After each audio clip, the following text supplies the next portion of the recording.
Prime Ministers and High Representative will first give their statements, and then we take some time for the questions. So, Prime Minister of Finland, please. Thank you so much. It's great that we have gathered here in Lapland for this important summit. This has been a very successful meeting. I would like to personally thank each of you for coming here and for your contributions to this important dialogue, Georgia, Kyriakos, Ulf and Kaja.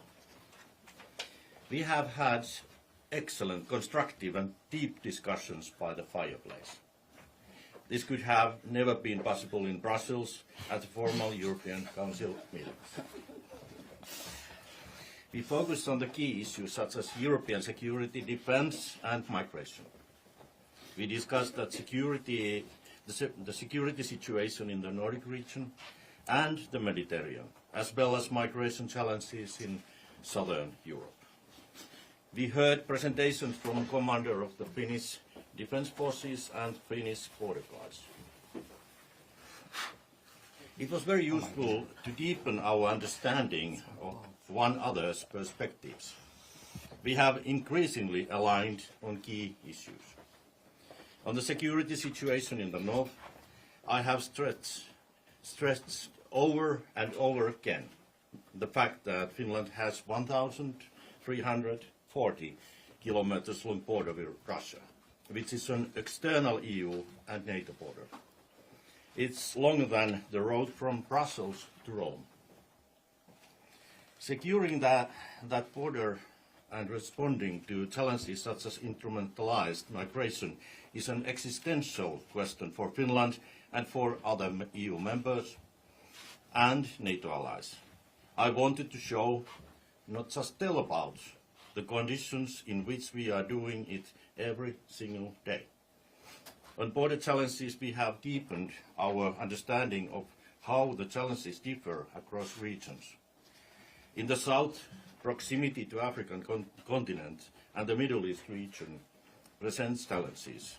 However, the big picture both in the north and in the south remains the same: to secure Europe's external border as shared European responsibility. As conclusions, we must continue support Ukraine for as long and as much as needed. We must strengthen them both in the front and in the negotiation table. It is an existential security question for Europe. We will continue to deepen our cooperation on defence and to secure sustainable financing for defence initiatives.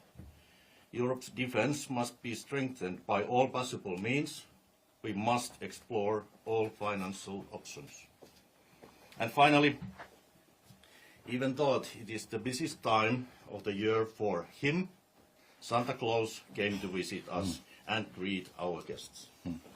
In addition to working, we have had some time to enjoy the magical nature, the vivid culture, and the delicious food that Finland has to offer. I hope my colleagues will come here again and enjoy all the possibilities that Lapland and Finland have to offer. Thank you so much. Okay, thank you so much. Then next, Prime Minister of Crete, please. Of Crete? Crete. That's a first. Well, thank you so much, Petteri, for bringing us all together here in Lapland and for the opportunity to meet Santa Claus in person. I think this is a very, very important initiative, bringing together two southern countries, two northern countries, and the High Representative to better understand the security challenges that we each face in our respective regions. It was very instructive for us to understand the particular issues that Finland is facing in terms of managing a 1,300-kilometer border with Russia, but it was also an opportunity for us, me and Georgia, to present the specific security and migration challenges that we face in the eastern and in the central Mediterranean. And I think there are some common threads that emerged out of this discussion. The first is that border protection is an integral part of our migration strategy and a common priority, regardless of whether you have a land or a sea border, regardless of whether you're in the north, in the south, and better managing this challenge should be a common European endeavor. And of course, this is a topic that we have discussed at the European Council, and I would like to reiterate here from Lapland the necessity to provide additional funding at the European level for not just for border management, but also for the physical constructions that make it more effective for us to manage our borders. On the question of security, I think Petteri was right. There is a common understanding that we need to do more and that we need to be smarter in terms of how we allocate our funds to defense, whether it is at the national level or whether it is at the European level. I personally have been advocating for more flexibility within the new fiscal rules in terms of how we treat defense spending. I think this will be an important incentive for all of us to spend more on defense. But of course, as Petteri said, we need to explore all means in terms of how we will collectively foster our European defense. This is a topic that we will have at the European Council. We will have an extraordinary meeting in December, where I think we need to be open. In February, sorry. Yeah, where we will be open about the challenges that we face. And about the need to think out of the box in a changing security environment and at a time when we still need to convince our transatlantic partner that we take our own security seriously, because we need our transatlantic partner within the context of NATO. So thank you again, Petteri, for hosting us. I do want to point out that these informal meetings are always particularly constructive. And thank you for giving us the opportunity not just to visit this beautiful part of your country, but to better understand the security concerns of the Nordic countries. Okay, thank you very much. And then we have the Prime Minister of Italy, please. Well, thank you very much. Good morning, everyone. And I really want to thank you, Petteri, for this initiative you came up with, for inviting also Italy. I want to say it not just as a formality. I really think this initiative is very, very important and a very new way of thinking inside of the European Union. For as Kyriakos was saying, the 4 nations that are represented here, but I would say also the 5th, for Kaya was Prime Minister as well, they have often been considered and have often found themselves on opposing sides inside of the European Union, with northern and so-called frugal nations on the one hand, and southern nations on the other, that have often been accused of being, let's say, unruly, although in recent years more out of prejudice. This is my point of view, than actual responsibility. And the fact that these nations now are here today together talking about how to address the major issues that we are trying to face all together shows that we understood the world around us has completely changed. And we cannot seriously tackle some challenges we've got in front of us if we don't try to understand the point of view and the difficulties, the problems that the others face. So I think really this initiative was very, very precious, is very, very precious. I think we should reply it. We know that there are many challenges that European Union is facing. There are mainly 2 topics that Europe cannot escape from. One is the security of our citizens, which is the one we were facing in this edition. The other one is competitiveness of our production system. Maybe could be the idea for the next meeting. As Petteri and Kyriakos were saying, we've been talking a lot about defense, about security. Security means defense. It means that we all understand we have to do more. We all understand that it is important also to guarantee that European pillar of NATO that we've lots of time been talking about during the years.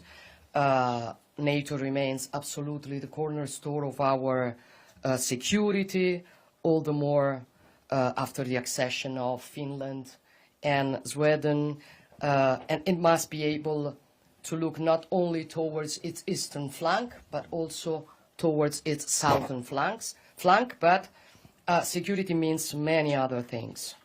It means critical infrastructures, it means artificial intelligence, cybersecurity, means raw materials, means supply chains, means a new and more effective foreign and cooperation policy, means migration, which has been the other big topic we've been discussing about.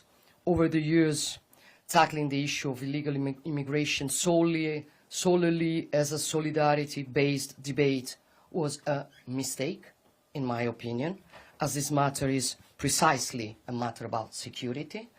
The result is that we have been unable to defend our external borders, and we have put our internal freedom of movement at risk, and hostile players have begun using immigration as a tool for coercion or extortion, and today we are committed to change course.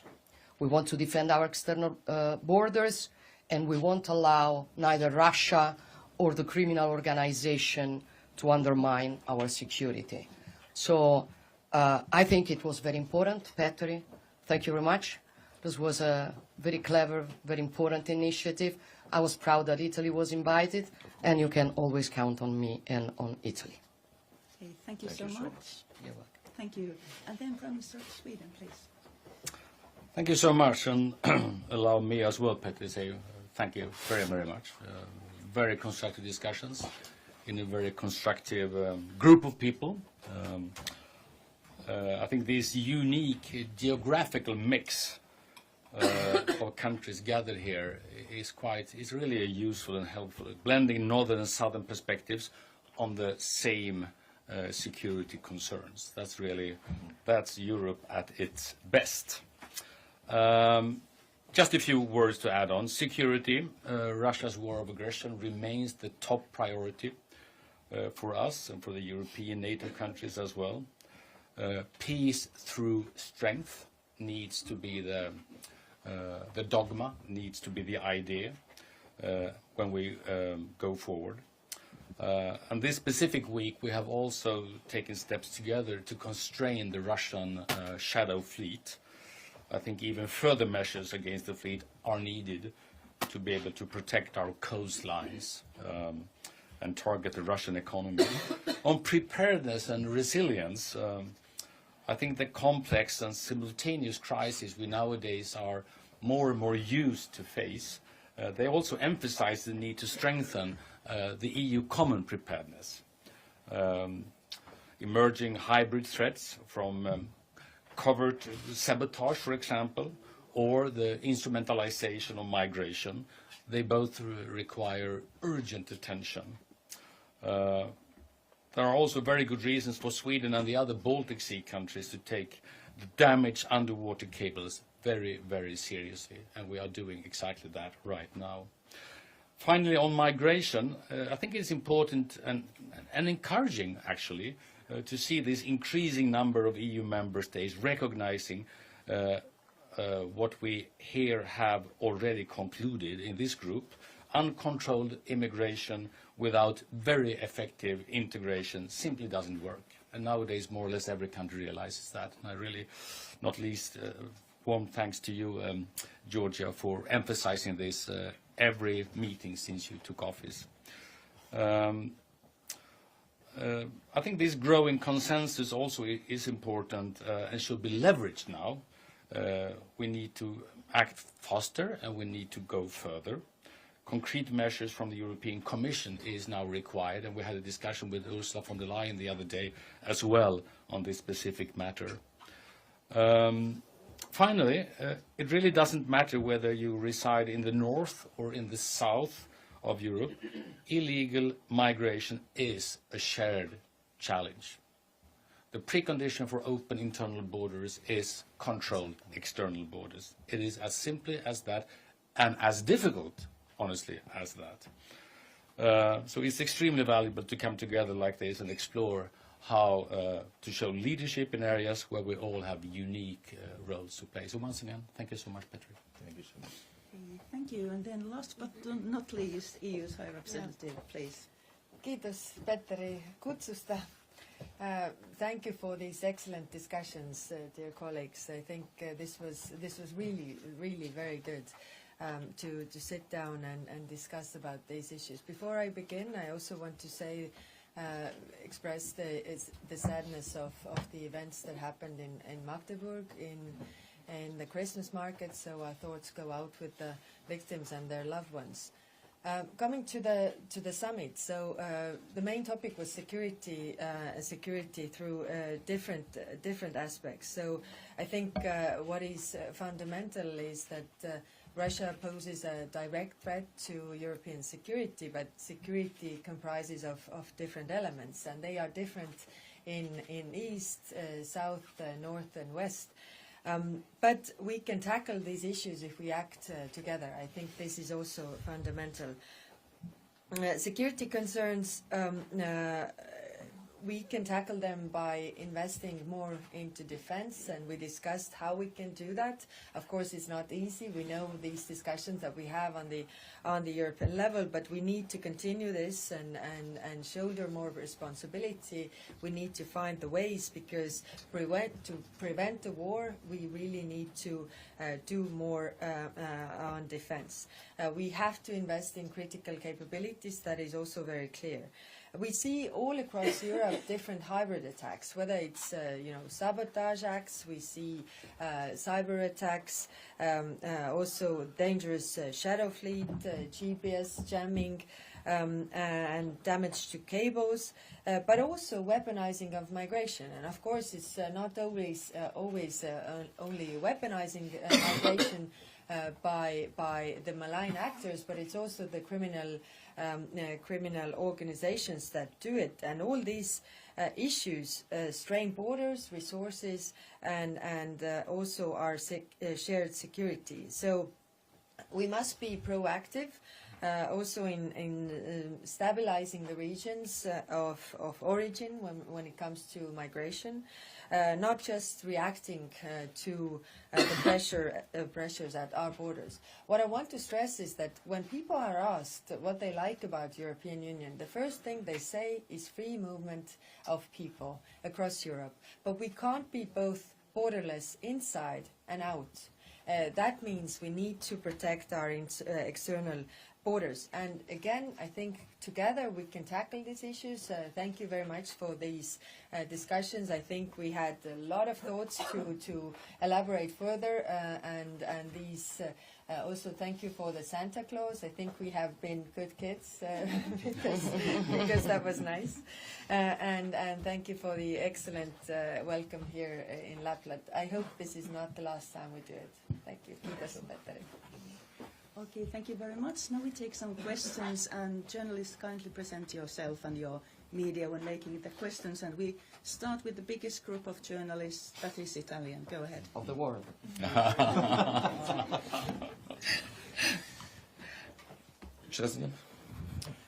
Buongiorno Presidente, Francesco Bechis del Messaggero. Si è parlato molto di migranti, si è parlato anche del modello Italia-Albania. Allora le chiedo se crede che entro marzo potrà arrivare il via libera dall'UE con la lista dei paesi sicuri che può rendere operativi i centri in Albania. E poi, restando in tema migranti, Matteo Salvini è stato assolto nel processo Open Arms. Crede che lui possa ora andare a guidare il Viminale? Grazie. Guardi, penso, per quello che riguarda Salvini, mi pare un fatto che oggetto del processo a Salvini fossero le sue scelte come Ministro degli Interni al tempo, quindi le sue scelte politiche, piuttosto che effettivi reati, e sicuramente la giurisdizione in questo caso è stata utilizzata per condizionare la politica, ma penso che oggi siamo, sia io che Matteo Salvini, contenti del lavoro del nostro ottimo Ministro degli Interni. Per quello che riguarda l'Albania ci vorrà di più per la lista dei paesi sicuri, penso, a livello europeo, ma mi pare anche che la Corte di Cassazione abbia sostanzialmente dato ragione al governo italiano sul fatto che è diritto dei governi stabilire quali sia la lista dei paesi sicuri, e nel caso i giudici entrare nel merito del singolo caso in rapporto al Paese, ma non disapplicare in toto, e quindi io ho convocato per domani una riunione sul tema dell'Albania per capire come procedere. I don't know if you want me to repeat it in English, but it was about internal, mainly about internal topics. Sounds good. I convinced you. Okay, then we have a journalist from Greek. Thank you very much. Dimitris Gatsios, News Greece. First of all, Mr. Prime Minister, we would like to thank you about the great hospitality here in Finland. My pleasure. So, let me point out that my question concerns the debate that has started on European defence. On February 3rd, a summit will be held which will have as a project precisely the defence of Europe. So I would like to ask if it is time for major decisions, especially since the European Union's facing major geopolitical challenges. Are you optimistic that concrete decisions will be made in 2025? Thank you very much. I can start with this. Why don't you start? Yeah. Yes. First, February we have the informal discussions, so it is important to have all the ideas on the table. But it's true that we need to do some very important decisions in 25, because the problem with defense is that when you need it, you can't make the decisions. You have to make them much earlier when the times are much more peaceful. So it is clear that the security concerns are very, very high, and we need to decide how we move forward. That, of course, comprises the question of funding, which is the most difficult, and I'm also very happy that we circle some ideas here to develop further how we can solve this issue, that everybody is willing to also think outside of the box, because the problem is now and we need to make the decisions. Thank you. If I may continue, I think it's good that we'll have informal meeting next, so it gives possibility to discuss more and try to find common solutions, and I think it's very good. The fact is that security situation has changed. Russia is permanent and dangerous threat to the European Union and European countries. And we know what we have to continue to support Ukraine as much as needed. We don't know what kind of policy coming President Donald Trump is going to do. What is his commitment to defend Europe, to help Ukraine? That's why we have to be ready also fill the need of financing in the support of Ukraine. That's why we need more money. And what is question is how we can do it in EU level.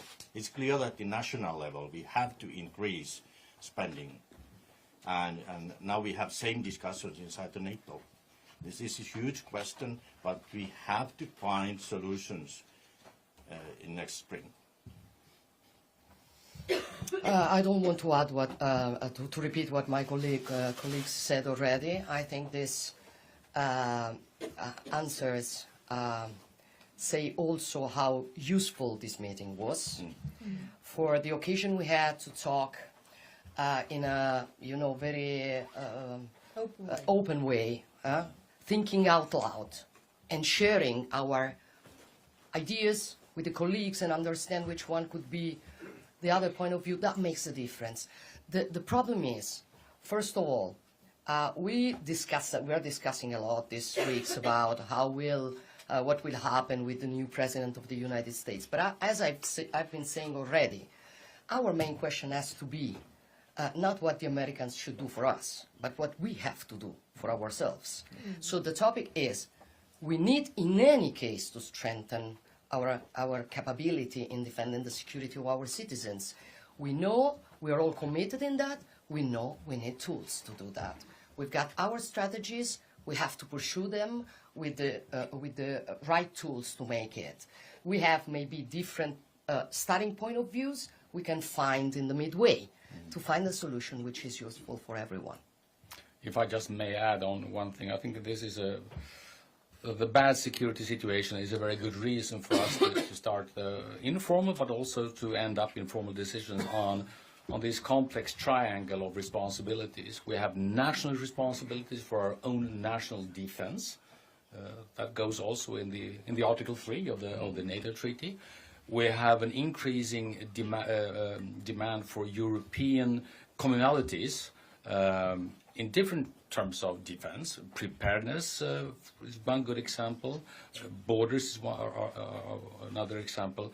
And there is a third pillar that is NATO, so the European pillar of NATO.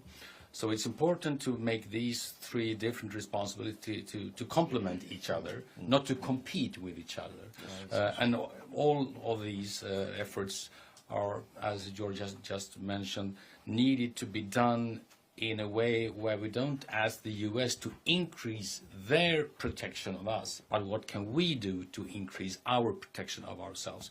I think that we have, we can kind of, on these topics, it's worth to elaborate quite quickly to end up in concrete results. Yeah, and if I just may add, 4 countries represented here are now members of NATO and the European Union, and it is extremely encouraging for the alliance that as a result of the Russian invasion of Ukraine, we ended up adding 2 countries with significant defense capabilities to the NATO alliance. But I will echo what my colleagues said. We need to take care of our own security priorities, and that is actually the best way to continue to strengthen the transatlantic relationship. Fair burden sharing should be at the center of every alliance, and as was pointed out, it is clear that we need to spend more on defense, but we also need to be smarter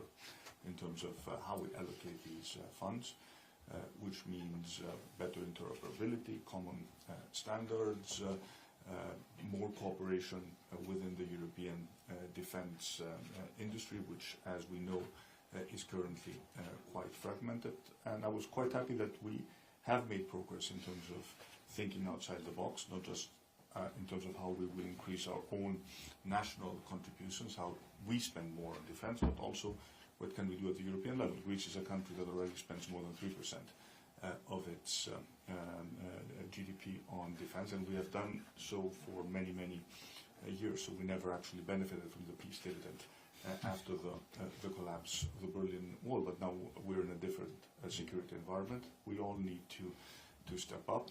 And the final observation that I would have, especially sort of addressing our Nordic friends, is that this division between the North and the South, which I think Georgia also referred to, is essentially a legacy of the previous decade, when we saw Europe divided along lines which, frankly, no longer exist. Now it's the southern economies that are growing faster, that are demonstrating a lot of fiscal discipline. So when we ask about more fiscal space to spend on defense, we actually mean it. These are real investments which will strengthen our collective security. Okay, thank you so much. Then we have Swedish media next.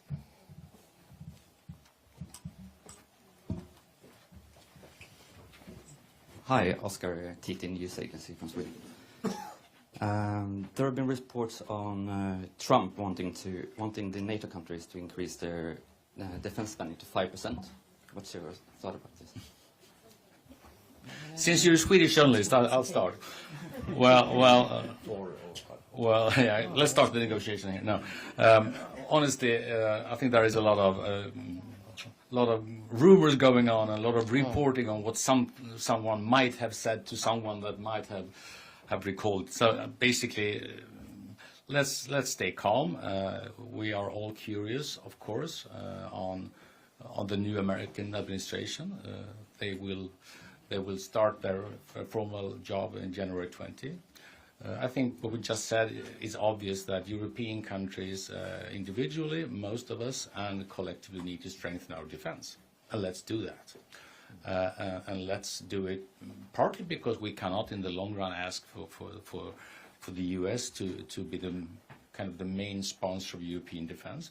But also, as Kyriakos mentioned, there's the best way of cultivating the important transatlantic link is to show that we do take our own defense seriously. So I don't have any comments on the actual figures.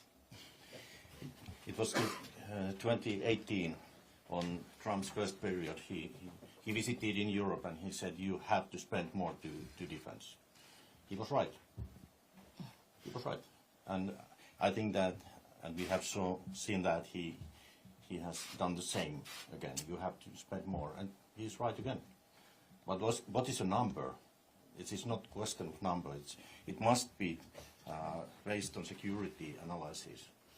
And we have to work inside the NATO together and find the right level of expenditure. Let's see how it goes. Yeah. And if I just may add, there's one thing we know, I think, is that the 2% number is probably history. So it will be more than 2%. But let's not put a figure on it, because we all have also our national considerations, and we should not forget that we operate within a European fiscal framework.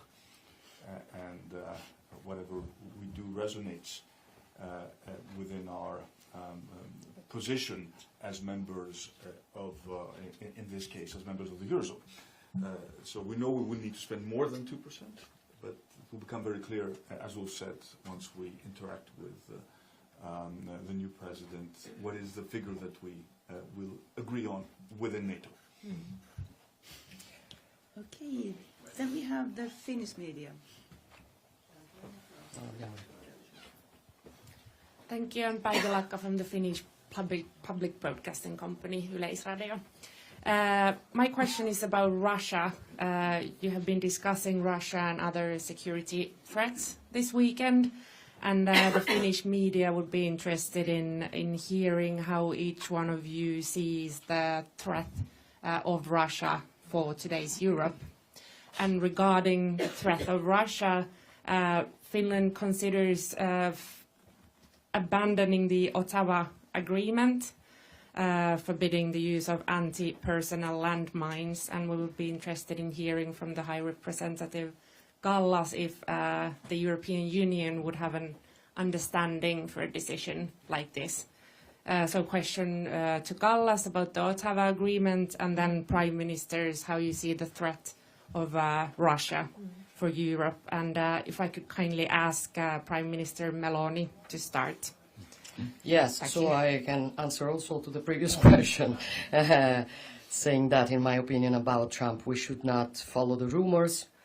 I heard, for example, the last things he said about Ukraine, so I come to Russia, saying that, yes, we're working for peace, but we know to have peace, we cannot abandon Ukraine, which has been almost what I've been saying for years. So I would wait to understand exactly which are the real willings of the new President of the United States. On NATO, we all know and understand that we have to do more. A lot of what we can do is up to the tools that, as I've already said, we are able to put on the table. On the Russian threat, a part of my initial speech was on that. I mean, we have to understand the threat is much more wide than we imagine. Okay, it's about our democracy. It is about influencing our public opinions. It is about what happens in Africa. It is about the raw materials. It is about instrumentalization of migration. It's something that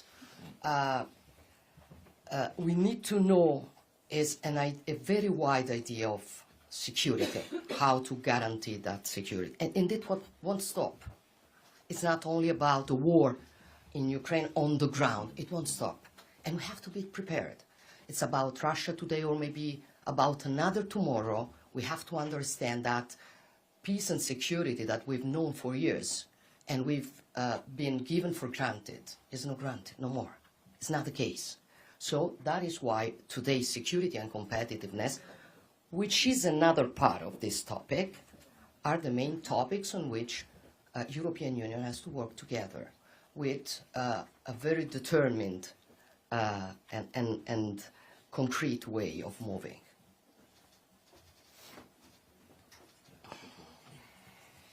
I can't add much to what Georgie has said. Looking at security in the broadest possible context, we need to recognize that what we're faced with right now in Europe is a new form of hybrid warfare that we need to address. It is disinformation and misinformation campaigns that try to influence our democratic process. And for all of these challenges, we need a coherent response that goes beyond just spending more on defense and continuing to support Ukraine. It's bolstering our own democracies, fighting illegal migration, because illegal migration has also been instrumentalized by other powers. Look, for example, what's happening on the border of Poland with Belarus. These are real security challenges which need to be addressed. So I think we are, if some of us maybe a few years ago believed that we were still in a world that was shaped after the collapse of the Berlin Wall, we, I think, have recognized that we live in a completely different geopolitical reality, and that Europe needs to grow up geopolitically and really achieve its own strategic autonomy in terms of its ability to defend itself across all fronts. I don't have that much to add. I think there are different words for it. I mean, the traditional war, that is obviously very present still. Just have a look at Ukraine. But there are so many other, we call it sometimes hybrid, we call it the gray zone, we call it all these things that makes it harder to really decide whether we are at war or not. So a lot of focus is going on that. Just have a look at a few countries that are heavily influenced right now by Russian propaganda, and very vulnerable also for Russian propaganda. So I quite agree. I'm so happy that, as you can hear, we share a common understanding on Russia. Russia is permanent threat, and it believes only power. And that's why we have to strengthen our defense, our comprehensive security together. And one thing more, we have to understand also that Russia can continue its war. It can continue. We cannot just wait that Russia will collapse because of our sanctions. No. It has resilience to continue its war. And that's why we cannot wait. We have to start to strengthen our defense and comprehensive security as soon as possible. Mm. Yes, I agree with what was said on Russia. I will just answer the Ottawa agreement. So member states are part of the Ottawa Convention, so it's member states' competence whether they decide to join or not. And of course these discussions are going on in different member states, not only in Finland, because the one part is that if there's peacetime, the landmines do a lot of damage, especially to animals, but also children, and there are a lot of consequences. On the other side, they are also quite effective when it comes to defense. So these are the discussions that need to be held, and I respect the member states who are having these, but the decision is the member states' decision. Thank you. Then the very last question goes to the Reuters. Yes, thank you. Anna Karlen for Reuters News. I would like to ask Kaja Kallas, in your new role as EU Foreign Policy Chief, what is your message to the origin countries of migrants who are willing to risk their lives to come to Europe? And I don't know who is the best person to answer this question, but are EU member states now aligned on third country return centers and how the EU migration rules should change? Thank you. Thank you. Well, I'm the one doing it. First, the question of this. The question is of the stability of the countries of origin as well, and there, good example is Syria, where we work together with the regional partners, because in everybody's interest is that there is stability, peace in the region, and there is not a big flow of migrants. What comes to other countries, then of course we need to sit down with the countries also regarding our comprehensive partnerships. So they have some interests that Europe could offer, but Europe also has interest on European side, tackling the smugglers' networks, for example, that we discussed also quite extensively here, because it's endangering people's lives. I mean, what we can do is work together with the regional actors for the stability of different regions where the migrants come. Also, different projects that we have, for example, Global Gateway. If you have prosperity in the country, if you have jobs, people don't want to leave their homes. They leave if they have to. Either there is war, or there is not possible to live, and that's why we need to help those countries so that the people don't want to leave or don't have to leave their homes, and this is what we can do together. Yes. On returning policy, European Commission is preparing its proposals on returning policy and under the leadership of Ursula von der Leyen, and I'm looking forward what kind of proposals Commission will give us. But maybe, Jose, you can continue. Well, you know I think you all know what I think about that. I think we've been working quite well in the mainly in the last 2 years, understanding how important it was for our security to manage in a different way the topic of migration. Moreover, not allowing criminal organizations to decide